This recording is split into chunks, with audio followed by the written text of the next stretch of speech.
ये जो हो गए हैं, जिस वजह से भी हुए हैं, जो भी हो गया है, बस ठीक है, लेकिन ये आखिरी दफा हो जाए। अब इसके बाद मजीद एक्सटेंशन ना हो। 50 साल रिटायरमेंट की एज हो, कोई एक्सटेंशन ना हो, और कोई भी सरकारी अफसर, कोई भी फौजी अफसर वो रिटायरमेंट के बाद किसी भी सरकारी मौके में दोबारा नहीं जाएगा। क्या नौजवानों को टाइम दो, नौजवानों को मौका दो। वो पढ़ते हैं, लिखते हैं, उनके वालिदैन उन पर खर्च करते हैं, लाखों रुपए खर्च करते हैं, उसके लिए नौकरी नहीं है, उसके लिए जगह नहीं है। रिटायर्ड अफसरान जो ये फिरा के किसी बड़ी इदारे के चेयरमैन बन जाते हैं।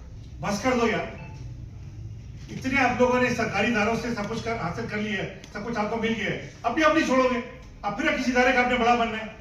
आखिर हिरस की हद होती है ना। लेकिन ये सब कुछ कैसे ठीक होगा? ये सब कुछ तब ठीक होगा जब आप मीडिया एक नई पार्टी को, एक नई शख्सियत को मौका देंगे और टाइम देंगे। हमारा काम है आपको बताना, हमारा काम है आपके सामने चीजों को रखना, और अगर आप इसको नहीं लेंगे, सीरियस नहीं लेंगे, तो ये जो गंदा सिस्टम चल रहा है, ये गंदा सिस्टम आप सबको खा जाएगा।